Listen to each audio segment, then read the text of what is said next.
Mais tout de suite, retour donc à cette audition qui a eu lieu mercredi au Sénat. Je sais bien sûr que dans cette commission, vous êtes, pour beaucoup d'entre vous, sinon pour tous, très au fait des problèmes liés au changement climatique. Je vois le sénateur Deneux, nous discutions tout à l'heure depuis le temps que nous essayons de mettre ça sur l'agenda réellement politique. Donc je vous remercie d'être là et je vais essayer de laisser pas mal de temps à des questions. Alors quand même, on avait préparé pour ceux, c'est peut-être utile parce que je vais vous dire de tourner la page de temps en temps, c'est peut-être utile que vous ayez ce document. Sans ça, c'est pas très grave non plus, vous inquiétez pas. Mais il doit toujours en avoir sur la table, je pense. Voilà. Merci beaucoup. Oui, je pense que d'abord, oui, je vais raconter un petit peu. Donc comme vous voyez sur la première page, ce document, en fait, on l'a adopté à Stockholm assez tôt, vendredi matin. Elle a été officiellement adoptée à 8 h du matin. Voilà. Ensuite, il y a eu une conférence de presse de présentation. Moi-même, je suis allé à Nantes, ensuite au sommet des maires, parce que je pense que les territoires et les maires doivent jouer un rôle important dans la lutte contre le réchauffement climatique. Et puis, j'ai déjà fait beaucoup de présentations, comme Raymond l'a rappelé, depuis hier, aujourd'hui. Mais je suis très heureux d'être avec vous. C'est vrai que je pense que ce rapport a le mérite de la clarté. Peut-être qu'il est, disons, de façon liminaire, je crois, intéressant de vous rappeler comment on fait un rapport. Ça, c'est une première chose. Alors, comment on fait un rapport, disons, voilà, nous en sommes au 5e rapport. Le 5e rapport est disons, sous la responsabilité du bureau, effectif du bureau. Le bureau est élu en fait la durée d'un rapport. Les précédents étaient en 90, 95, 2001, 2007, et celui-ci va se, décliner entre 2013 et 2014 parce qu'il y a différents groupes. Donc le groupe 1 sur les éléments scientifiques, le second groupe sur les impacts, l'adaptation, les vulnérabilités, et le troisième groupe sur la lutte contre le réchauffement climatique, vraiment ce qui peut être mis en œuvre. Je souhaite rappeler une chose, qui est souvent mal interprétée. Le rôle du GIEC n'est ni de faire de la recherche, ni de faire des recommandations. C'est ni l'un ni l'autre. C'est très important. Le rôle du GIEC, notre mission, elle est très clairement définie, c'est de porter un diagnostic à intervalles réguliers, qu'on a fixé à 6-7 ans, sur l'ensemble des aspects liés au rôle potentiel des activités humaines sur le climat. Donc c'est simplement faire un diagnostic, c'est surtout pas faire de recommandations. Faire un diagnostic, c'est ce qui nous a amené sur l'ensemble des aspects liés au réchauffement climatique, enfin disons liés au rôle des activités humaines sur le climat.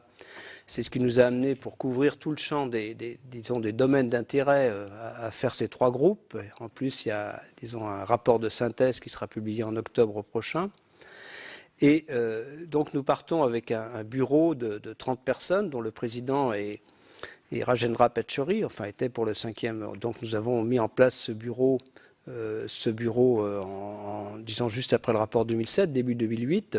Ce bureau se met en place et au sein de ce bureau, en fait, il y a 30, nous sommes 30 donc au sein du bureau, c'est donc de pays différents. Donc c'est un système très Nations Unies puisque le GIEC est sous la tutelle de 2 organismes des Nations Unies, le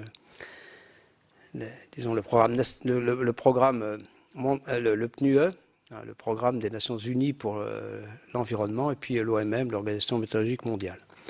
Donc ce bureau, le vrai pouvoir, c'est dans les représentants. Bien sûr, c'est les pays qui décident ou non de l'existence du GIEC et qui, à chaque étape, effectivement, approuvent, parce que généralement, ils approuvent l'action du bureau. Donc, au sein de ce bureau, on a des sous-bureaux, si on veut, c'est-à-dire chacun des 3 groupes a 3 bureaux de 8 personnes. Et donc, il y a 6 personnes plus transversales, le président et d'autres, quelques autres, des vice-présidents. Et donc, c'est vraiment la tâche de ce bureau de 8 personnes de prendre la responsabilité du rapport concernant son domaine. Donc moi, je suis moi-même membre du bureau donc, du groupe scientifique, à ce titre vice-président, mais donc on a aussi 2 coprésidents qui sont un Suisse, Thomas Tucker, et puis un Chinois, Chin Dai. Donc ce bureau se met en place. Sa première tâche, disons, ça a été la première année, ça a été, disons, on doit d'abord présenter puisqu'on va effectivement faire appel à auteur, notre premier rôle, notre première tâche, c'est disons, un peu de structurer le futur rapport, simplement des têtes de chapitre. Parce que, évidemment, comme on veut des auteurs dans chaque chapitre, il faut quand même qu'on identifie quels sont les différents chapitres. Ça nous a pris une année. On discute avec la communauté scientifique, effectivement, il y a aussi une assemblée plénière qui peut donner des avis. Et nous sommes arrivés à une structure un peu différente dans le 5e rapport par rapport au 4e. Par exemple, dans le 5e rapport, dans le 4e, il n'y avait pas de chapitre dédié au niveau de la mer. On avait un peu éparpillé tous les aspects niveau de la mer dans différents chapitres et ça avait peut-être, disons, nuit à la visibilité de ces projections sur le niveau de la mer. On en a de nouveau remis un dans le 5e rapport, qui est effectivement très important. Par exemple, on a scindé le chapitre de projection un peu. Alors, disons effectivement, il y a une courroie de transmission entre la demande, disons, je dis politique au sens noble du terme, hein, parce que l'idée quand même, c'est que, j'aime bien le dire en anglais, c'est qu'on doit être policy relevant, c'est-à-dire que ce qu'on raconte, ça doit être, disons, c'est censé vous intéresser. Les décideurs politiques ou économiques, c'est censé vous intéresser, donc ça doit être policy relevant, mais pas policy prescriptif, c'est très clair. Donc on a, par exemple, on a eu des demandes, donc ça se passe à travers, il y a des organismes de transmission. On a eu des demandes, disons, entre la COP, donc la conférence climat, et puis, ça j'en parlerai après, et puis, disons, la Convention climat, et puis le GIEC, qui sont quand même indépendants. La demande était d'avoir un peu plus l'œil sur des projections à court terme et des projections régionales, et c'est pour cela qu'on a scindé ce chapitre de projection en 2 parties, disons, ce qui risque de se passer d'ici 2050 et pour l'après 2050 et dans le long terme. Donc voilà, ça c'est la première année, on restructure un peu le rapport. On a 14 chapitres cette fois au lieu de 11, dans le précédent 12, et après on fait appel à auteur, et je crois vraiment que, disons, la qualité du rapport du GIEC, sa visibilité aussi tient au fait que actuellement, enfin, il reste toujours, et c'est vrai depuis la création du GIEC en 88, eh bien, ça reste un honneur dans notre communauté d'être auteur du GIEC.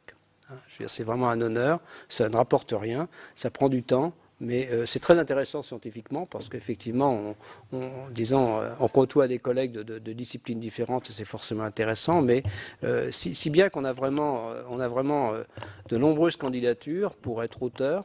Ça peut transiter par différents canaux, ça peut être soit par les représentants des gouvernements. Chaque gouvernement a évidemment un représentant au GIEC. En France, c'est Nicolas Berriot qui est aussi, disons, secrétaire général de l'ONERC, donc au ministère de l'Environnement. Ça peut aussi transiter par des organisations scientifiques, disons, internationales. Ça peut aussi transiter, disons, de façon, et aussi le bureau, si on pense qu'il y a effectivement un domaine qui n'est pas couvert, on peut aussi solliciter directement des auteurs, mais ça nous est rarement arrivé. En fait, là, on avait 1000 candidats pour un peu plus de 200 auteurs. Donc les auteurs, c'est à peu près une douzaine par chapitre, avec comme premier critère de sélection la qualité scientifique, mais c'est vrai aussi qu'on tient compte on a un souci de répartition géographique à peu près quand même équilibré, parce que si on ne regardait que le nombre de publications, évidemment, ça ferait peser la balance beaucoup trop vers certains nombres de pays, un nombre de pays. Et puis aussi, bien sûr, le genre, je veux dire qu'on souhaite avoir le renouvellement aussi. On souhaite que là, il y a eu 60% de renouvellement des auteurs, ce qui est bien. C'est bien d'avoir une certaine continuité, c'est bien aussi d'avoir des jeunes qui s'impliquent. Donc on essaye d'avoir, disons, 60-70% de renouvellement, c'est très bien. Il faut aussi certains bon, je pense que c'est bien d'avoir une certaine. Et puis, voilà, donc on part avec les auteurs. Donc, je souhaite dire ici, bon, dans ce rapport, la France, par exemple, donc, est très présente. En fait, nous sommes en nombre, parce que je crois que les auteurs, le nombre d'auteurs représente quand même un peu je crois, donne une image disons, je dirais de la science qui se fait dans des pays, et nous sommes, dans ce cas, 3e, après les États-Unis, qui a 60 représentants. 25 pour le Royaume-Uni, on est à 17, et après ensuite il y a l'Allemagne, la Chine, l'Australie, le Canada, donc on est en 3e position, ce qui est bien. La communauté scientifique française est très active, et ça sur tous les domaines couverts, les données du passé, les observations satellitaires, cycle du carbone, projection du climat, aérosols, tout ça, on est bien présent. Ce sont des disciplines où, disons, aussi bien sur Paris, Toulouse, mais aussi dans d'autres points, Grenoble, Marseille, Bordeaux, je pourrais citer Lille aussi, il y a vraiment une présence de scientifiques sur tous ces aspects qui touchent, on parle bien ici des éléments physiques du changement climatique. Voilà. Donc ensuite, les auteurs donc, se mettent en place. Il y a une première séance de travail. En fait, il y aura 4 séances de travail espacées de 6 à 7 mois. Première séance de travail où tout le monde se retrouve. On fait, disons, une version 0 qu'on circule en interne. La deuxième version, après la seconde séance de travail, et c'est là que ça commence, disons, je crois, le vrai sens de l'expertise, elle est envoyée à tous ceux qui souhaitent la lire, apporter des commentaires, c'est très ouvert. Et en fait, nous avons ouvert de façon la plus large possible. Tous ceux qui nous ont demandé à faire des commentaires ont été bienvenus, hein, c'est très clair. Donc cette première séance de revue, disons, et après, il y a quand même un mécanisme qui fait que disons, les auteurs du chapitre doivent répondre impérativement à tous les commentaires. Ils peuvent dire que le commentaire n'est pas pertinent ou qu'il est pris ou qu'il appartient à un autre chapitre, mais il doit y avoir une réponse. Ensuite, il y a donc une version, à partir de la 3e séance, rentre justement pour un peu vérifier, disons, la fluidité du mécanisme, je dirais, des review éditeurs, c'est-à-dire des gens qui ne travaillent pas sur le contenu, mais qui vérifient simplement qu'aussi bien du point de vue éthique, pratique que fluidité, eh bien, tout se passe bien. C'est le rôle des review éditeurs. Moi-même, j'ai été, comme je suis membre du bureau, disons, j'ai aussi été review éditeur du chapitre sur le niveau de la mer, c'est-à-dire, mais donc, voilà. Et puis, donc, ensuite, il y a une revue dite gouvernementale après la 3e semaine. Généralement, disons, par exemple, Nicolas Berriot en France se retourne vers la même communauté scientifique, ça revient, même si elle a le nom de gouvernemental, c'est de nouveau vraiment les mêmes scientifiques qui sont sollicités pour apporter des commentaires. Et puis donc là, c'est ficelé pour ce qui concerne les chapitres, après une 4e séance de travail, et bien sûr beaucoup de travail entre-temps pour les auteurs. Les auteurs consacrent beaucoup de temps à la rédaction du rapport sur 2 ou 3 ans, je dirais. Et puis en parallèle, on commence là. Donc ça, ce sont un gros rapport, hein, ça fera 1000 pages qui sont déjà disponibles sur le web. Hein, tout est disponible. Alors c'est complètement transparent, c'est-à-dire qu'actuellement tout est disponible, aussi bien les commentaires, les réponses qui ont été apportées. Nous-mêmes, en tant que review auditeur, on a fait un rapport sur le mécanisme lui-même. On a dit voilà, ça va, il y a des points qui peuvent être améliorés et tout cela. Hein, donc tout cela est disponible. Je veux dire qu'il y a une transparence complète. Alors, ça n'a pas été disponible pendant le processus. Techniquement, c'est peut-être pas disponible aujourd'hui, mais je sais, enfin, déjà les chapitres sont disponibles. On va tout mettre, tout va être sur site, toutes les versions et tout cela. Donc, et en parallèle, se met en route, disons, la rédaction de ce qu'on appelle un résumé technique. On passe de 1000 pages à 50 pages, et ensuite un résumé pour décideurs qui fait 15 à 20 pages. Donc, on arrive à Stockholm avec sur table un résumé pour décideurs.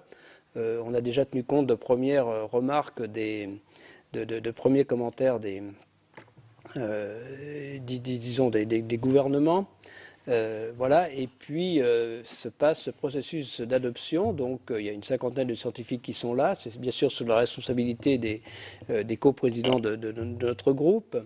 Et alors, ce que je souhaite dire, c'est que dans ce processus d'adoption, contrairement à une idée reçue, le rapport reste complètement la propriété des scientifiques. Parce que ne peuvent être changés, c'est important, parce que je voudrais que vous témoigniez de ça, parce qu'on entend tellement de choses qui sont fausses sur le rapport du GIEC, je vous assure.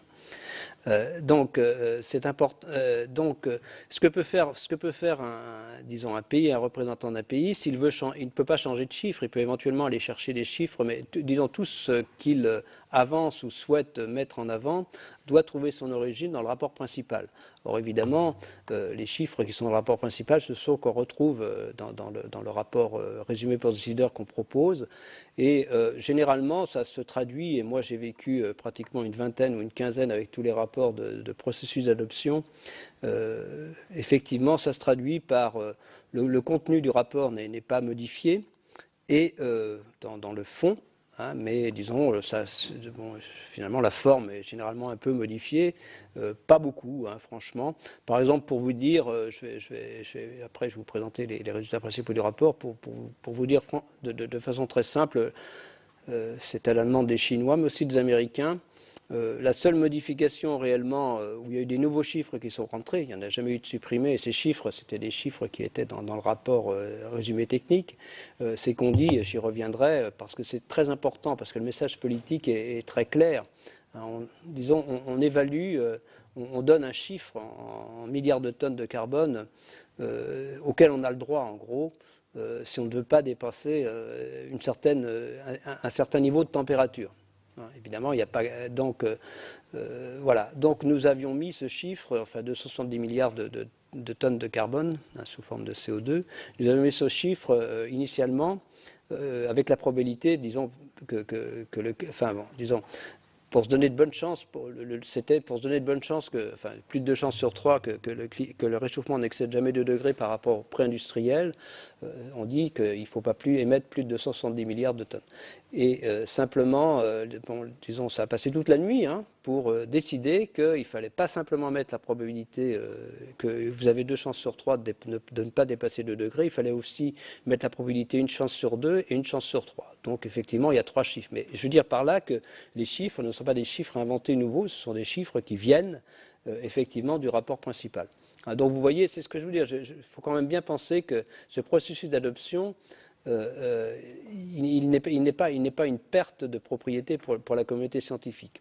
Par contre, il est très fort pour moi, et c'est ce qui fait la visibilité du GIEC, parce qu'une fois qu'il est adopté, eh bien, il est adopté par les représentants des gouvernements qui se l'approprient et qui finalement l'emmènent avec eux.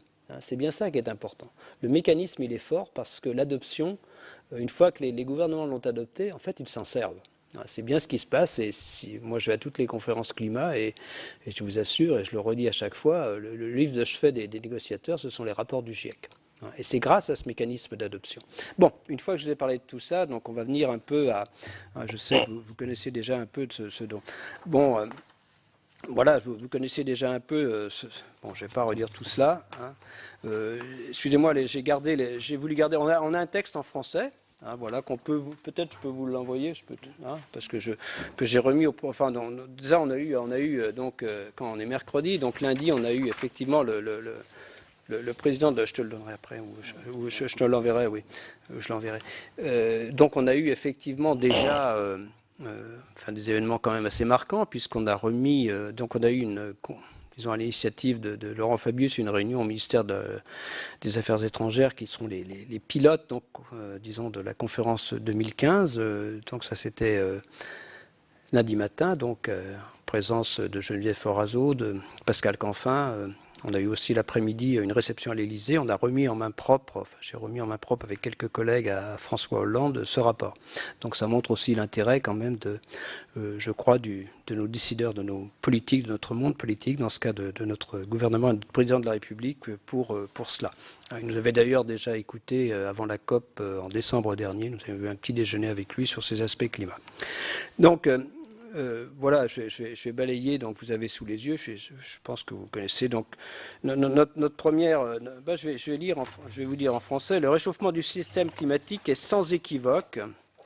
Et depuis les années 1950, beaucoup des changements observés sont sans précédent. C'est sans équivoque et sans précédent. C'est un double qualificatif sur les dernières décennies et au dernier millénaire. L'atmosphère et l'océan se sont réchauffés, c'est important. L'étendue et le volume des neiges et glaces ont diminué et le niveau de la mer s'est élevé. Alors c'est un diagnostic très clair qui est illustré par disons, là, je crois que j'en suis à la page 3, ou 4 ou 5, donc par ces premières figures que vous voyez là.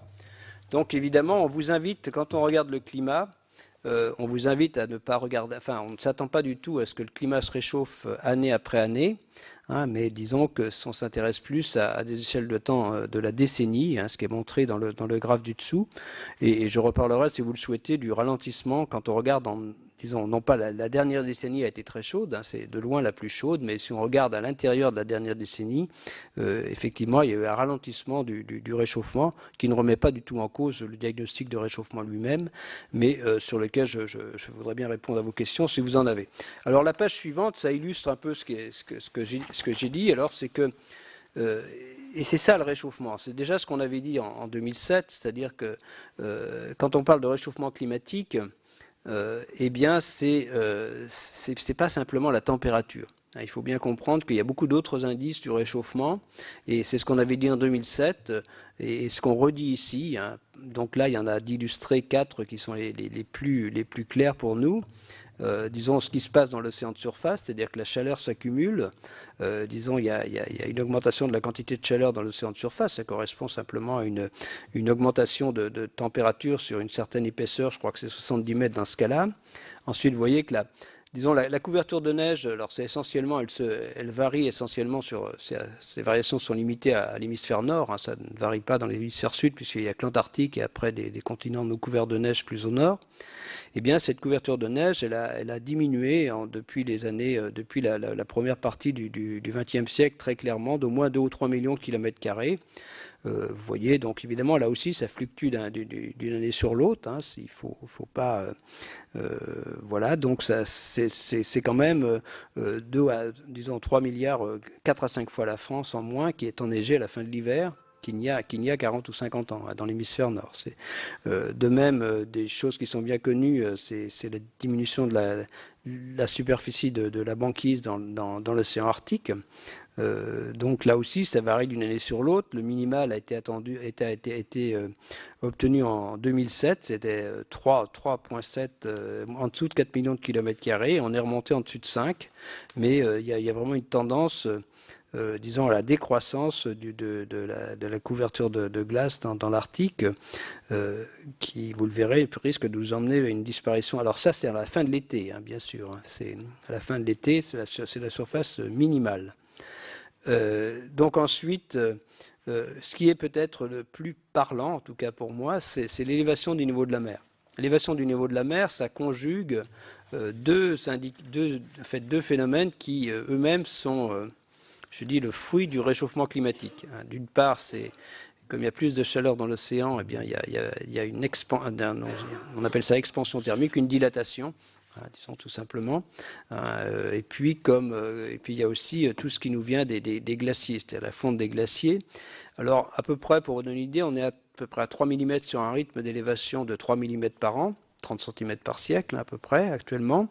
De ces 3 mm, il y a à peu près 40% qui vient de l'Antarctique, du Groenland et de l'Antarctique de l'Ouest, 20 à 30% des glaciers continentaux, des autres glaciers, donc disons tempérés, en tout cas hors région polaire, et puis l'expansion thermique aussi pour un tiers. Donc, mais ce que je veux dire, c'est vraiment l'élévation du niveau de la mer est vraiment un indicateur disons, global du réchauffement climatique. En un seul chiffre, disons, on montre bien le réchauffement. Là aussi, il y a quelques fluctuations année après année, parce qu'il peut y avoir, par exemple, une année où il y a plus de pluie. Hein, donc, on peut avoir des différences dans le stockage de quantité d'eau sur l'océan, simplement parce que le régime des précipitations est différent d'une année sur l'autre. Hein, par exemple, c'est le cas des événements El Niño. Hein, disons, ça joue sur le niveau de la mer simplement parce que les régimes de précipitation peuvent être assez différents d'une année sur l'autre. Voilà, donc le point suivant qui est que, eh bien, pour ce qui concerne lui-même, donc on en passe au point suivant qui est ce qu'on appelle le forçage climatique. Donc tout ce qui est susceptible disons, d'influencer le climat. Donc on a tout ce qui est, vous avez d'abord, bon, je pense une courbe qui est un peu symbolique, qui est celle de l'augmentation de gaz carbonique. C'est quand même le gaz carbonique donc qui est à l'utilisation du pétrole, du charbon et du gaz naturel, mais également un peu à la déforestation. Un peu, je dis à peu près 10% actuellement. C'est pas négligeable et on voit cette montée imperturbable du gaz carbonique. Alors elle est effectivement un peu différente quand vous êtes au pôle sud où il y a presque pas de cycle saisonnier. Par contre, elle est extrêmement marquée, donc il y a un cycle saisonnier marqué disons, dans l'hémisphère nord, et vous avez en trait, disons, où il y a plus de variations. Ce sont les données correspondant à cette station, avec des variations saisonnières très marquées. Et ça a été assez symbolique cette année. Donc, bien sûr, on a arrêté les données au moment c'était à fin juillet, disons à la fin de l'année dernière. Donc, on n'avait pas les données les plus récentes. Il n'y a que les données de 2011. Mais en 2012, eh bien, de façon au printemps 2012, c'est là où il y a le pic, disons à la fin de l'hiver, parce qu'après la végétation se met en route et ça absorbe de nouveau du gaz carbonique. Bien sûr, c'est là que l'absorption se joue. Eh bien, la barre des 400 parties par million, vous savez, il y a eu beaucoup de, disons, de nouvelles autour du fait que le CO2 était plus, disons, la barre des 400 parties par million venait d'être dépassée. Bien sûr, c'est de façon saisonnière, mais dans 2-3 ans, elle sera dépassée en moyenne globale. Voilà un peu pour et puis après, mais je vais pas trop, simplement pour donner le sérieux du rapport, vous voyez, il y a disons un inventaire de tout ce qui peut modifier le climat. Bien sûr, le méthane est quelque chose d'également important, disons les halocarbone, les CFC. Voilà, donc tout cela, je ne vais pas vous... Voilà, ce que je veux simplement vous montrer, c'est que c'est fait de façon très sérieuse. On essaye aussi d'évaluer les forçages naturels, ce qui est lié, par exemple, disons, aux variations de l'activité solaire. Et c'est effectivement très faible. Quand on parle, c'est toujours l'objet d'un débat, mais il faut, quand on commence un débat en disant on entend quelqu'un dire que c'est l'activité solaire qui est à l'origine du réchauffement actuel, ce qu'on entend toujours, il faut quand même savoir que d'un côté, on a 5 centièmes de watts par mètre carré, de l'autre, on a près de 3 watts par mètre carré. Donc il y a vraiment un rapport, disons un rapport de largement plus de 10, 20 ou même 40 ou 50 entre les, disons en termes de watts par mètre carré, ce que ça ajoute en termes d'énergie. Et puis quand on regarde aussi sur les 50 dernières années, eh bien l'activité solaire aurait plutôt tendance à légèrement diminuer. Simplement pour souligner la difficulté, disons, d'accepter cette explication de forçage solaire qui revient régulièrement, malheureusement. Bon, mais c'est ainsi. Mais qui revient régulièrement, c'est le soleil qui est en train de modifier le climat et non pas les activités humaines. Moi, j'aimerais mieux, mais malheureusement, c'est pas le cas. Voilà. Donc ensuite, alors la question qui nous est posée de façon vraiment récurrente, et vous voyez que sur une des premières pages, j'avais montré la progression de cette réponse, en 90 peut-être, en 90 on ne savait pas, la question elle est, et c'est celle qui vous intéresse, j'ai dit. Qui nous intéresse, qui intéresse l'homme de la rue, qui intéresse les journalistes. Je crois qu'on ne nous écoute pas quand on dit que effectivement, le problème, c'est pour la deuxième partie du XXIe siècle que les réchauffements importants, si on ne fait rien, c'est pour la deuxième partie du XXIe siècle. Disons, si on ne fait rien tout de suite, et si on ne fait rien au cours de cette décennie, on ira vraiment vers des niveaux d'effet de serre qui seront directement, je dirais, compatibles avec un développement harmonieux de notre civilisation. Quand on dit ça, ça n'intéresse pas beaucoup les gens. Ils n'écoutent pas ce qu'on dit pour la fin du siècle. Et quand on dit en plus, ce qui les intéresse, c'est mais est-ce que le réchauffement d'aujourd'hui, c'est déjà lié au réchauffement, aux activités humaines? Cette question, elle est récurrente, elle nous est posée à chaque rapport, c'est normal, et on l'examine de nouveau à chaque rapport, à partir ce que je veux dire, le débat n'est jamais clos. On ne vous dira jamais que le débat est clos. Faut pas, quand on dit que on n'a jamais dit que le débat est clos, à chaque rapport, nous reprenons ce problème d'attribution du réchauffement climatique, disons, d'essayer de faire la part de ce qui est lié, disons, ce qui est d'origine naturelle et ce qui est éventuellement lié aux activités humaines. On est passé on ne sait pas en 90, peut-être en 95, peut-être en 2001. Alors, c'était très, disons, même en 95, on avait dit il y a peut-être plus d'une chance sur deux, en gros, et ça avait joué un rôle. Le simple fait de dire qu'il y avait plus d'une chance sur deux, qu'on était déjà dans un monde dont on modifiait le climat, avait joué un rôle prépondérant dans la mise sur pied du protocole de Kyoto en 97. On est passé à 2 chances sur 3 en 2001 et disons à plus de 9 chances sur 10 en 2007. Et là, on a, disons, un diagnostic très clair. Il est doublement clair. Disons, l'influence des activités humaines, on le dit simplement, il est clair. It's clear. Donc, mais le point important, c'est qu'il n'est pas simplement... Alors, il y a deux points qui sont importants. On devient plus précis. Donc, on devient plus... Disons, notre conclusion est encore plus ferme, puisqu'on dit que... il y a plus de 95 chances sur 100 que le réchauffement récent des 50 dernières années soit dominé par les activités humaines. On peut bien dominer. Ensuite, ce qui est nouveau, c'est qu'on limitait l'attribution du réchauffement climatique dans les précédents rapports à la température moyenne de la planète. Là, on l'étend à beaucoup d'autres, disons, à d'autres aspects.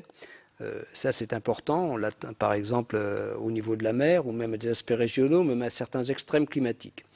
Donc, et le troisième point, c'est que, disons, nous donnons des chiffres sur les parts possibles de, disons, des causes naturelles et des causes humaines. Alors, évidemment, dans les causes humaines, il y a les aérosols, il y a beaucoup d'autres choses, ce que vous avez listé tout à l'heure.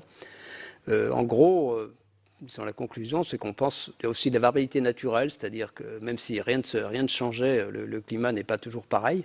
Même s'il n'y avait aucun changement d'activité solaire, il y a toujours ce qu'on appelle la variabilité naturelle. On l'estime, donc là on parle d'une période de 50 ans, à de l'ordre de 1/10 de degré. De même, on estime aussi disons que les causes naturelles, enfin l'activité solaire ne peut pas avoir joué pour plus d'1/10 de degré. Donc ça sur une période où le réchauffement était à peu près entre 6 et 7/10 de degré. À l'inverse, il est plausible que le réchauffement des 60 dernières années soit complètement dû aux activités humaines. C'est très clair, soit entièrement dû. Donc ça, c'est quand même quelque chose qui est plus clair, parce qu'on est, enfin, encore, disons, je crois qu'on a renforcé la conclusion de la responsabilité des activités humaines dans ce réchauffement par rapport au rapport précédent. On passe ensuite je ne vais pas être trop long, non, ça va aller. On passe ensuite aux projections. Alors là, il y a une nouveauté qui est quand même, il y a une nouveauté. La nouveauté, c'est que donc cette fois, disons, dans le précédent rapport, donc évidemment, vous comprenez bien que le modélisateur, pour faire tourner ces modèles climatiques, il a besoin de savoir comment va évoluer l'effet de serre dans l'atmosphère.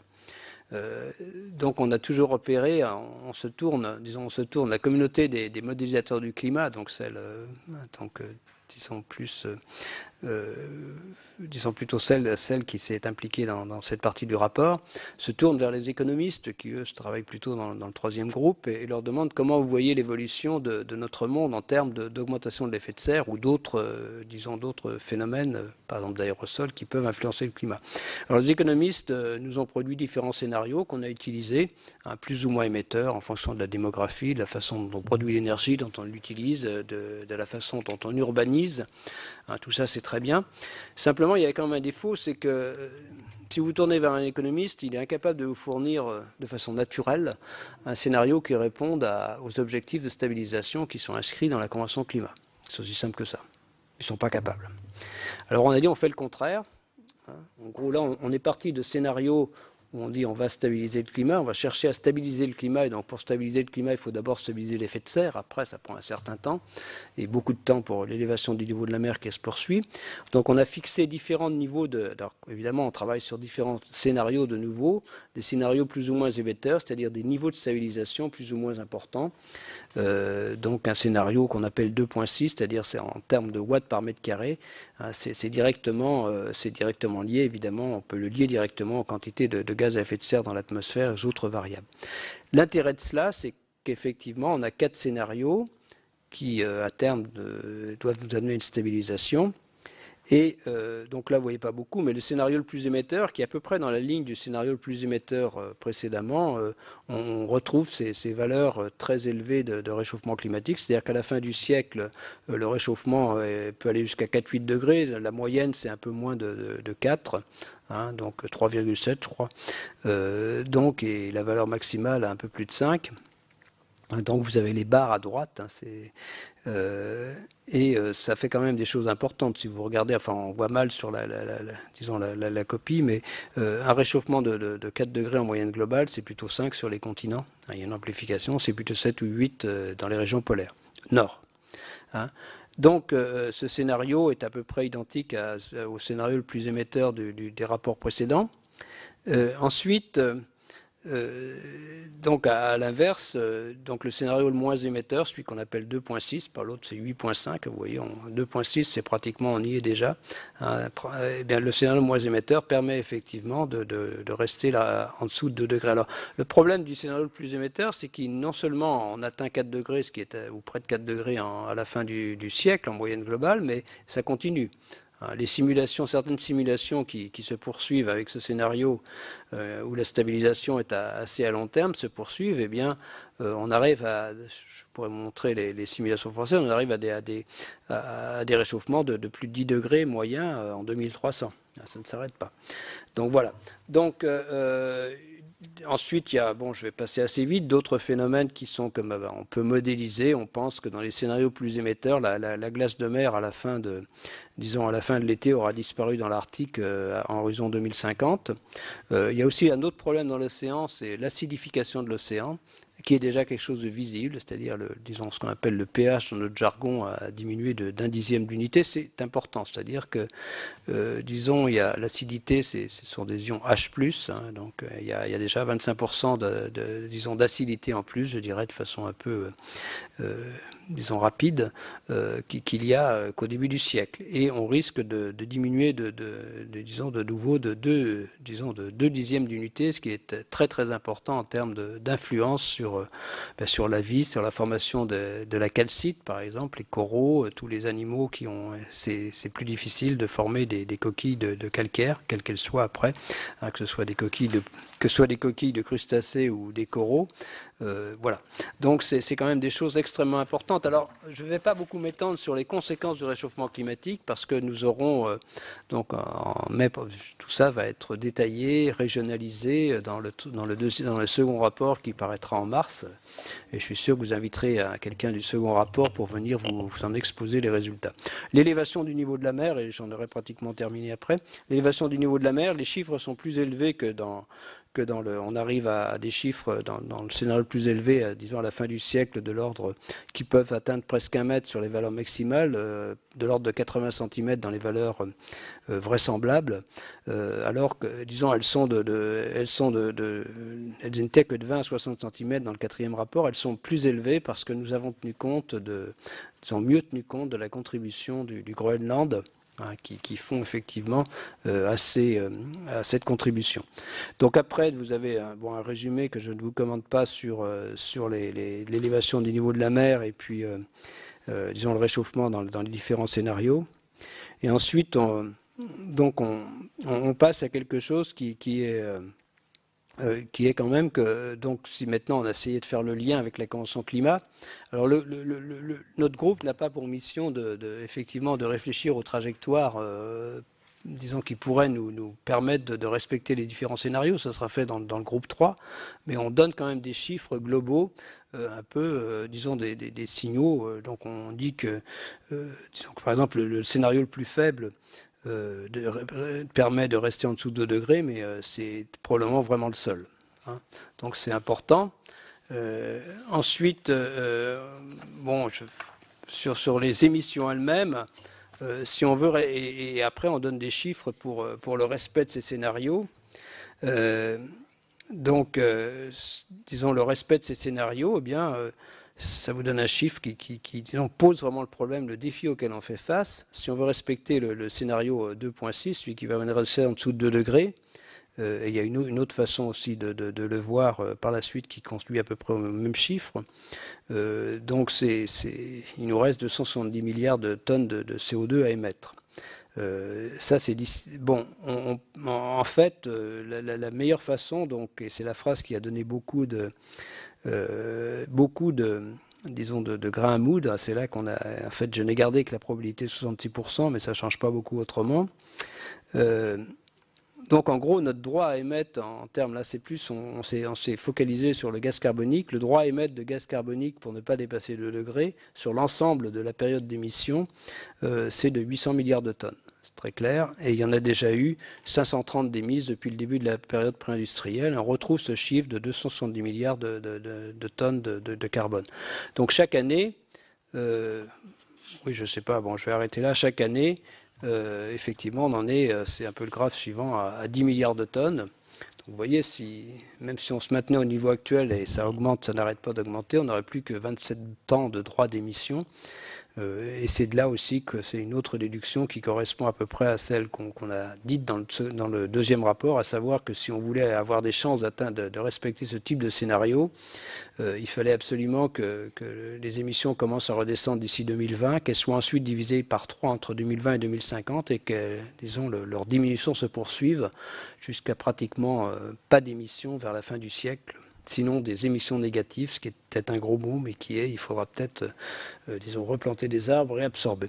Voilà un petit peu l'essence du rapport. Et comme je ne veux pas être trop long et répondre à vos questions, je vais arrêter là. Merci, Monsieur Jean Josel. Alors, Monsieur Rémy Pointreau. Oui, merci Monsieur Josel, de votre présentation de ce rapport qui me paraît quand même assez important pour notre planète. Alors certains disent sur ce rapport que vous faites du catastrophisme, d'autres pensent que ce n'est pas le cas, que vous sous-estimez même les effets du réchauffement. Alors j'aurais deux questions particulières. D'abord, c'est vrai qu'on observe un ralentissement de la hausse de la température moyenne lors de la dernière décennie, que les modèles n'avaient pas forcément prévu, puisqu'on voit bien que, par exemple, l'année passée était une période plutôt froide, pluvieuse, avec des saisons bien marquées comme c'était le cas peut-être autrefois. Alors comment interprète-t-on ce phénomène et que prévoit le rapport concernant son évolution? Et puis la deuxième question, plus générale, qu'est-ce que pensent les autres pays les plus émetteurs de CO2 de ce rapport, que ce soit les États-Unis, la Chine, la Russie, l'Allemagne, dans un monde en compétition? Est-ce que ça sera leur priorité de travailler sur la diminution de gaz à effet de serre par rapport à notre pays, la France, l'Europe, qui va faire peut-être plus que d'autres des efforts, et qu'est-ce qu'on pèse en Europe si on fait des efforts, d'accord, mais par rapport à tous ces pays qui risquent d'en faire beaucoup moins, notamment la Chine, qui, j'ai pas l'impression, qui se soucie beaucoup de ces effets de réchauffement climatique et qui sont dans la compétition économique mondiale. Je vais d'abord répondre avant de revenir aux aspects purement climatiques, à votre au dernier point. D'abord, je pense qu'il faut voir, c'est pas ni catastrophiste, ni... Bon, je pense, pour nous, ça représente une réalité. Je veux dire, la réalité, c'est si on émet des gaz carboniques, d'autres gaz à effet de serre, on ira vers un réchauffement important. C'est une réalité, c'est presque un fait. C'est ni être catastrophiste, ni rien. Après, disons, les conséquences plus les impacts seront plus disons, analysés par le groupe 2. Bon, les sécheresses à répétition, tout ça, donc tout ça, ça reviendra, mais c'est pas des points qu'on a vraiment abordés dans ce rapport. On n'a pas essayé d'aller là. Donc, si on se place devant une réalité, c'est-à-dire que si on émet, ce qui va se passer très probablement, je peux vous dire, c'est que, bien sûr, le réchauffement va repartir. Je vous dirai pourquoi, parce qu'on est, donc, je crois qu'il y aura, disons, il y aura la fin d'une civilisation carbone est inéluctable. Il faut bien se mettre ça en tête. J'ai du mal, je me suis beaucoup impliqué dans la transition énergétique. On a du mal à faire comprendre ça, mais il faut faire comprendre aux gens que la fin du tout pétrole, il faut arrêter cette addiction aux combustibles fossiles. C'est très clair, et les premiers qui le feront, les premiers pays qui le feront, seront économiquement gagnants. Il va y avoir un nouveau rapport Stern. C'est clair que ne rien faire, c'est catastrophique du point de vue économique. Si vous voulez lire, si vous prenez le temps 2 minutes, je vais essayer de lire quand même de commenter peut-être le transparent suivant. Je ne l'ai pas commenté, donc si vous commentez celui-ci, pour vous dire simplement que, disons, ces conclusions que j'ai essayé de partager avec vous, eh bien, elles sont aussi celles elles ne sont pas, c'est pas celle de la communauté scientifique. Il faut bien de la communauté climat comme ça. On n'est pas dans notre monde, on n'est pas dans une bulle comme ça, en train de vous dire des choses qui sont complètement abstraites.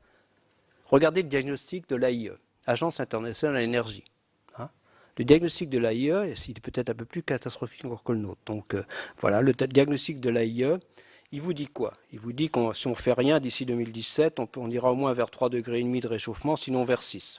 Ça, c'est l'AIE, les énergéticiens, ce ne sont pas les climatologues qui disent ça. Il faut bien comprendre ça. Ensuite, il vous dit surtout une chose importante, c'est que tout dollar non investi cette décennie se traduira par 4 dollars à investir dans la décennie prochaine. Donc même si on peut discuter d'économie, et ça je le fais, c'est une erreur de ne pas lutter contre le réchauffement climatique. Une véritable erreur, économiquement parlant. Donc il faut bien avoir ça en tête. Non, je vous le dis franchement. Maintenant, la Chine. On va parler... En 2015, on a cette réunion à Paris. Elle va être importante, et si elle est importante, c'est plutôt grâce à la Chine qu'aux États-Unis.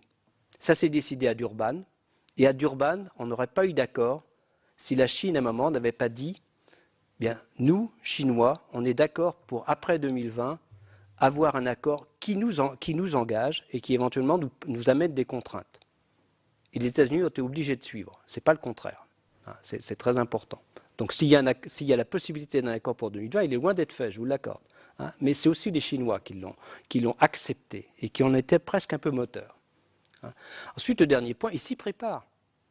Ils sont les premiers en solaire, les premiers en éolien, les premiers en nucléaire, ils le seront bientôt. Ils sont aussi les premiers en charbon, je suis d'accord. Mais ils ferment quand même, c'est vrai qu'ils ouvrent des centrales, mais à chaque fois ils en ferment, et ils en ferment des beaucoup plus polluantes et de beaucoup moins efficaces que celles qu'ils ouvrent. Et donc on a regardé, par exemple, j'ai un collègue, Philippe Siès, qui travaille sur les émissions chinoises, et effectivement, les régions les plus développées de la Chine, leurs émissions commencent à descendre. Ce n'est pas vrai pour l'ensemble de la Chine, mais ça se fera. Donc il faut bien voir que la Chine se prépare. D'abord, ils sont aussi très sensibles. Le co-président chinois Qin Dae est vraiment un ami, puisque je le connais depuis 20 ans. Il est aussi comme moi glaciologue, on discute. Donc ils sont très sensibles aussi à la communauté scientifique chinoise. Ils sont aux premières loges des conséquences du réchauffement climatique, et ils le savent. Ils le savent. Franchement, leurs scientifiques sont là, ils sont présents, et leurs scientifiques ont un message très clair. Donc je ne crois pas non plus qu'il faille agiter la Chine. Cette idée que ne faisons rien parce que les autres ne feront rien ne me va pas bien. Voilà, ça c'est très clair. Et bon, effectivement, on en est là.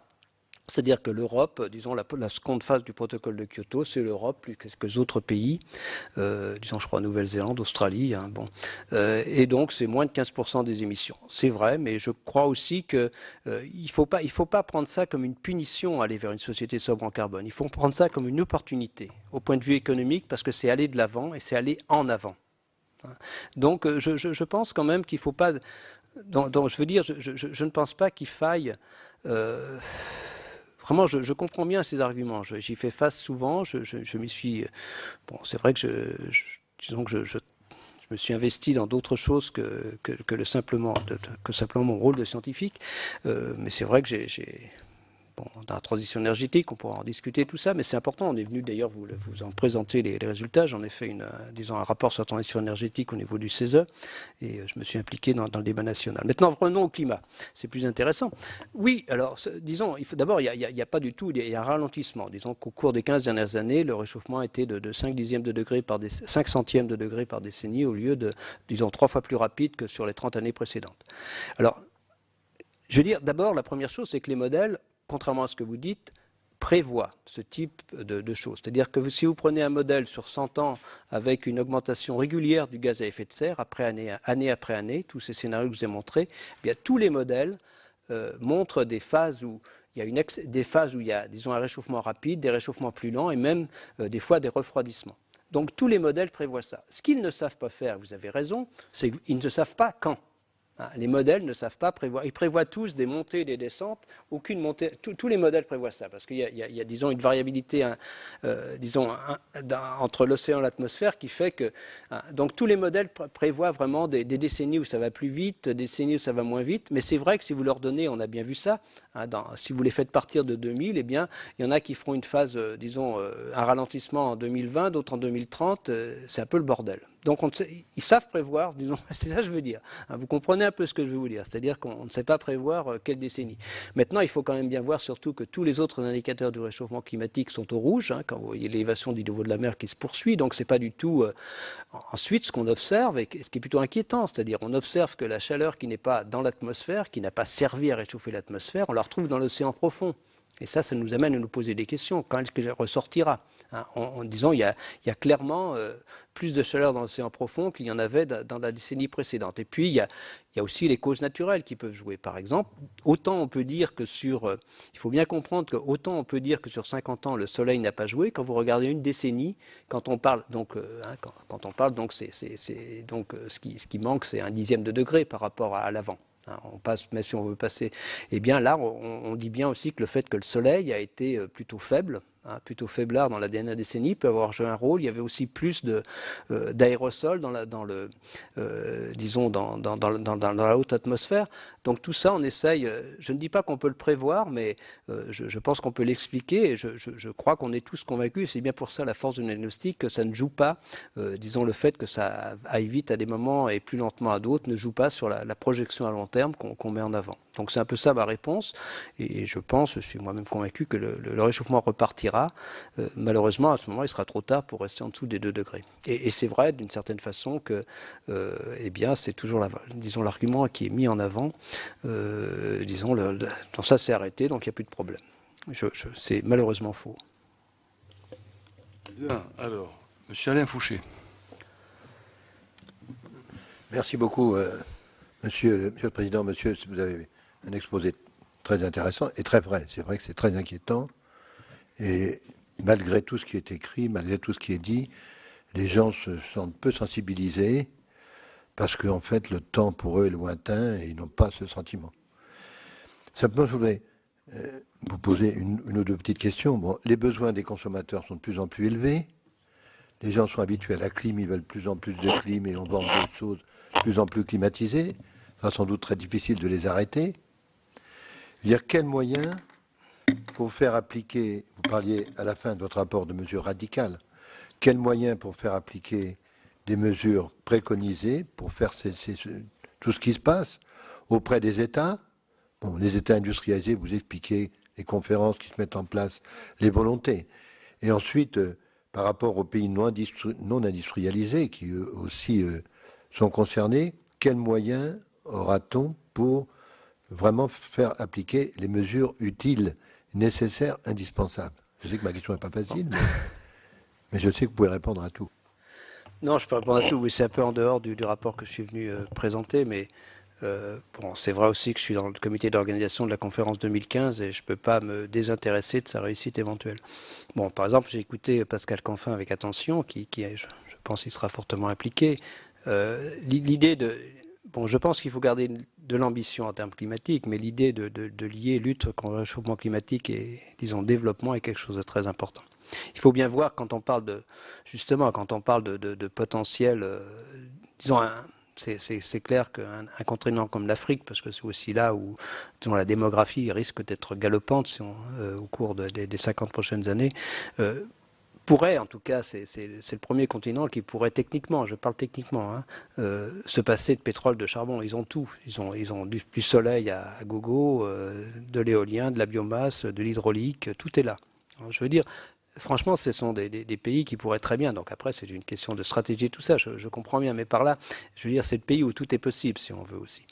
Donc, je sais, on en est loin, mais je veux dire, lier développement et lutte contre le réchauffement climatique est quelque chose qui est très certainement important. On ne forcera pas, si vous voulez, moi je suis venu ici en tant que scientifique, donc je ne veux surtout pas vous faire de recommandations, puisque ce n'est pas le rôle du GIEC, donc je ne vous en ferai pas. Mais je vous en ferai une quand même. Donc je pense que, non, je pense honnêtement qu'on est dans un monde où l'économie domine. Donc c'est très clair. Pour moi, la seule façon la seule façon, c'est que les énergies renouvelables deviennent compétitives. C'est très clair. Donc, disons que, en tout cas, celles non émettrices de gaz carbonique, on ne va pas faire un débat sur le nucléaire ici, mais voilà. Donc, et pour cela, c'est très clair que si on ne donne pas un prix au carbone, on n'y arrivera jamais. Alors, on pouvait espérer à un moment, il y a une dizaine d'années, que naturellement le prix du gaz et du pétrole allait augmenter, disons, de façon importante, disons, suffisante pour rendre sans mesure particulière compétitive rapidement d'autres énergies. On voit bien qu'avec le gaz de schiste et pétrole non conventionnel, cet espoir, enfin un espoir pour le climatologue, s'est envolé. Ah non, mais j'ai beaucoup aussi discuté, vous inquiétez pas, j'ai travaillé sur la transition énergétique, je vous le redis, c'est pas le problème. Mais je veux dire par là que si on ne donne pas de prix au carbone, pour venir à la conclusion sur ce point, si on ne sait pas donner un prix au carbone au niveau international, eh bien on n'arrivera pas à lutter contre le réchauffement climatique de façon efficace. Je sais l'échec des premiers quotas et tout cela, donc il faut vraiment... Donc c'est un peu ça la voie qu'il faudrait suivre. Bien. Madame Aude-Cardio. Merci, Monsieur le Président. Moi aussi, à mon tour, je voudrais vous remercier pour cet exposé très intéressant. Alors, bien sûr, je sais que vous nous dites que vous êtes un scientifique, vous n'êtes pas là pour nous donner des recommandations, mais nous avons quand même besoin d'un certain nombre de réponses. Et si je me félicite, moi, qu'il y ait vraiment un chapitre, cette fois-ci, sur la mer et sur l'évolution des côtes, nous sommes, nous, les élus, confrontés à la réalité des choses. Il y a à la fois l'érosion côtière, due à cette avancée quand même de la mer, et c'est pas en projection, ça existe. Il y a des zones en France et ailleurs dans le monde où le trait de côte recule. Il y a les risques de submersion marine avec les grands phénomènes météo. Donc, comment est-ce qu'un élu peut essayer, ou les élus en général peuvent essayer d'anticiper, parce que bon, il y a des populations sur ces zones-là. Vous disiez 1 euro qui n'est pas dépensé maintenant, $1, ça sera 4 $ dans le siècle suivant ou dans les décennies suivantes. Voilà, comment fait-on? On a des possibilités d'avoir des cartographies, des représentations de l'évolution du trait de côte, mais on n'a pas trop d'informations sur à quels endroits précis ça va se passer. On dit, bon, ça risque de s'élever de 60 cm ou de 80 cm, ça ne sera pas 60 cm, 80 cm partout. Il y aura des nouveaux courants, il y aura un certain nombre de choses, donc comment anticiper? Alors, il y a j'essaie de répondre assez rapidement. D'abord, bon, c'est évidemment pas dans ce rapport que vous trouverez l'essentiel sur... Alors, on commence à parler effectivement d'un point dont on n'avait pas vraiment abordé dans le 4e rapport, c'est que quand on parle d'élévation du niveau de la mer, la valeur moyenne ne veut pas dire grand-chose. Ce qui est important. Et en fait, d'un endroit à l'autre de la planète, ça peut varier largement d'un facteur 2. Donc c'est important. Donc c'est important parce qu'il y a des modifications des courants, donc une augmentation. Donc ça c'est un premier point important qui est mieux cartographié que, par exemple, bon, vaut mieux pas être du côté de New York actuellement parce que l'élévation du niveau de la mer risque d'être 20 à 30% plus élevée que la valeur moyenne. Donc ensuite, il y a un deuxième point qui est important, c'est que l'élévation du niveau de la mer, le problème c'est pas le niveau moyen. Bon, ça rend la difficulté plus forte, mais c'est le problème de la houle, des grandes tempêtes, enfin disons une conjonction de... Bon, je ne vais pas vous faire un schéma, vous savez bien, quand il y a conjonction entre, disons très forte marée, houle, très forte précipitation sur le continent, et bon, on arrive à des problèmes comme on a eu sur Xintia, c'est très clair. Donc les extrêmes, les valeurs extrêmes sont plus importantes dans l'optique que vous regardez que celle. Alors ça va quand même mieux traiter dans le rapport du groupe 2 avec des valeurs régionales. Donc ça, c'était pas l'objet de notre rapport de le faire, mais on a bien ça en tête que ce sont les versions régionales qui sont importantes. Ensuite, bon, du point de vue que vous posez, bon, moi je me suis beaucoup investi dans la mise sur pied du plan d'adaptation national d'adaptation au changement climatique, donc qui a été promulgué il y a 2 ou 3 ans maintenant par Nathalie Kosciusko-Morizet. J'étais responsable du groupe où, en particulier, nous traitions du niveau de la mer. Donc ce que nous nous sommes fixés, à l'époque, disons disons ligne de crête, c'était que disons réfléchir à une France qui pourrait, dans certains cas, devoir faire face à une élévation du niveau de la mer qui pourrait aller jusqu'à 1 mètre. C'est cette valeur qu'on a prise. Et ensuite, on a fait des recommandations. Et vous avez raison. Et une des recommandations que nous avions faites à l'époque, c'est vraiment qu'on n'y connaissait rien. C'est-à-dire qu'il n'y a pas de vrai travail, et c'est plus ce travail d'organismes comme le VRGM, le CHAUME, il n'y a pas de vrai travail à disposition des maires, des élus des régions côtières pour savoir comment un niveau moyen se traduira du point de vue local. Et ça reste à faire, mais c'était une des recommandations de notre groupe de travail. Je ne sais pas où ça en est, mais comme je vais travailler au CESE sur un avis sur l'adaptation au réchauffement climatique, on va peut-être regarder tout ça. Mais je comprends bien que, et je suis très conscient de ça, ce qui intéresse les décideurs que vous êtes, politiques, économiques, ce sont les variations locales, régionales du changement climatique. Et donc j'espère qu'on vous apportera plus d'éléments, et au niveau français, que le plan d'adaptation se mette vraiment en route, disons qu'il y ait vraiment cet échange. Voilà. Je suis un peu surpris que, en fait, à ma connaissance, par rapport à la possibilité qu'ont les élus de pouvoir avoir quelques informations très, très précises sur le rôle de leurs décisions, en fait, en dehors de l'ONERG, je suis surpris, enfin, on les a auditionnés, vous vous souvenez, eh bien, on ne trouve pas d'organisme qui ait vraiment fait des réelles évaluations qui pourraient nous faire prendre conscience du coût programmé au fur et à mesure que on monte en puissance, en quelque sorte, vers la catastrophe. C'est quand même étonnant qu'avec l'argent dont on dispose, ne serait-ce que pour faire quelques études, on n'ait pas des traductions beaucoup plus concrètes en dehors de l'ONER, qui est un petit organisme qui dispose de peu de moyens. Ils sont moins de 10. Et tu as cité tout à l'heure, donc, monsieur Mériot, voilà. Il est aussi représentant de la France auprès du GIEC, ça prend une grande partie de son temps. Mais c'est quand même étonnant que ce petit organisme qui est chiffré, ou en tout cas qui essaie de le faire, quoi. Voilà, pardon, je voulais rajouter. Non, mais c'est vrai. Monsieur Marcel Denon. Oui, c'est pas la peine que j'insiste pour vous dire tout ce que je pense de Jean Jouzel, des travaux qu'il conduit. Bon, ce que je voudrais faire, il a répondu aux principales objections qu'on entend en permanence dans ce pays. Alors, c'est d'autant plus compliqué, Jean, que la France, malgré tout, est parmi les bons élèves en matière d'émissions. Il faudrait qu'on apprenne à comptabiliser aussi nos émissions en ajoutant les importations, hein, parce que les émissions chinoises, nous y participons. Hein, et ils ne sont pas comptabilisés dans la consommation des Français. Il faudrait aussi faire des bilans de ce genre. Bon, ensuite, ce que je voudrais vous dire, c'est que si on veut faire pédagogie, ce n'est pas votre travail. Moi, j'admire depuis 15 ans que je vous connais la discrétion des scientifiques et la modestie surtout des scientifiques. Ceux qui parlent, c'est ceux qui, en général, connaissent moins que les autres. Enfin, je le dis. Bon, alors... Pour nous, mais même entre scientifiques, des gens qui ne sont pas des spécialistes du climat émettent des jugements, et notamment il y a une école de physiciens français qui nous complique un peu le dossier. Alors, une question que je voudrais vous poser, dans les consultations que vous avez faites pour ce rapport, les physiciens français du type Gervais, Allègre et quelques autres ont-ils envoyé des communications, et quelles réponses leur a été faites? On peut les trouver quelque part, ces réponses? C'est publié ou pas? Et puis enfin, une dernière observation, je crois que du côté pédagogie et compréhension dans le grand public, il faudrait que des gens comme vous, mais comment faire, on fasse beaucoup de réunions régionales dans les régions concernées. Moi, dans la Picardie, nous sommes actuellement, on a sensibilisé les gens, nous sommes en train, avec le Conseil général, de se poser la question de savoir si on ouvre une brèche pour inonder un polder qui fait 1000 hectares. Ça nous coûte tellement cher à empêcher la mer de venir qu'on se dit après tout, mais pour faire admettre qu'on va inonder 1000 hectares avec des habitations, c'est quand même pas simple.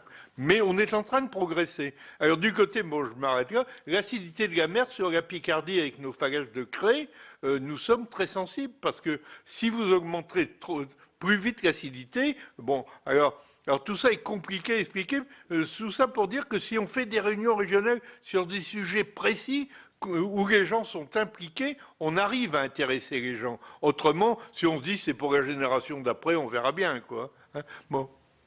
Merci beaucoup. Bon, oui, il y a toujours cette école de physiciens français, mais bon, effectivement, j'avais en face moi hier Gervais. Bon, franchement, c'est une véritable imposture scientifique. Je le dis franchement, je veux dire, c'est quelqu'un qui n'a jamais travaillé dans ce domaine, qui dit des choses complètement idiotes. Son livre, qui a beaucoup de succès, c'est simplement aller chercher sur des sites de sceptiques ce qui s'y dit. C'est vraiment, je veux dire, je ne comprends pas non plus comment un éditeur peut marcher là-dessus. Mais ceci étant, moi j'accepte, je pense qu'il faut accepter, c'est ainsi. Bon, c'est pas le cas d'autres, hein, je ne dirais pas que Vincent Courtillot, Alex, c'est de l'imposture scientifique, mais dans le cas de François Javet, je me permets de le dire, parce que ce qu'il dit vraiment, ça n'a aucun sens. Hein, donc voilà, donc je veux dire, j'ai rien contre l'homme non plus, il est très sympathique, donc... Mais donc, qu'est-ce qu'on doit faire? Moi, je pense qu'il faut, moi j'essaye à chaque fois d'accepter le débat, j'essaye d'accepter le débat, de débattre, c'est aussi à nous de convaincre, j'espère qu'on y arrive un peu, donc c'est ce qu'on essaye de faire. Donc, par exemple, C'est dans l'air, évidemment, m'appelle assez souvent et me disent on va voir François Gervais. Mes collègues m'ont dit tu devrais refuser. J'ai dit non, il faut y aller, c'est tout. Donc est-ce que c'est mieux d'y être allé? Je pense que oui. Et donc voilà. Donc mais c'est des choses auxquelles on fait face encore et des fois c'est vrai que ça nous fait un peu mal, mais bon, mais il faut l'accepter parce que d'abord le scepticisme est en soi quelque chose de très louable. Hein, donc ça, il n'y a pas de problème. Je veux dire que les gens nous posent des questions et se posent des questions ne me gêne pas. Mais bon, à un moment, c'est à nous de convaincre aussi. On essaye à chaque fois avec ce rapport du GIEC, on essaye et puis on espère effectivement y arriver. Mais bon, c'est vrai que bon, c'est facile de mettre en avant le fait que si vous prenez les 10 dernières années, toutes les années ont été chaudes et puis... Bon, j'ai pas voulu reprendre tout, mais c'est vrai que l'hiver, ça n'a rien à voir le fait que l'hiver en Europe a été plus froid. Il y a en 2009 ou en 2010, les années globalement étaient chaudes, hein, il n'y a pas de problème. Donc le fait qu'on est, bon, on peut toujours, bon, tout cela, c'est tellement facile de dire cela. Bon, mais c'est aussi à nous de redire. Si je viens essayer de vous, disons, de partager avec vous, c'est aussi pour ça que je suis là, pour redire ces choses, pour essayer de les redire clairement. Voilà donc pour cette audition de Jean Jouzel, le célèbre climatologue français qui a été auditionné sur le 5e rapport du GIEC, le groupe intergouvernemental d'experts sur l'évolution du climat, dont il est d'ailleurs le vice-président. Vous pouvez bien sûr toujours voir et revoir toutes les auditions sur notre site publicsénat.fr. Prochain rendez-vous de l'actualité parlementaire ce soir, 19h, 24h Sénat avec Delphine Gérard. Très bonne journée sur les chaînes parlementaires.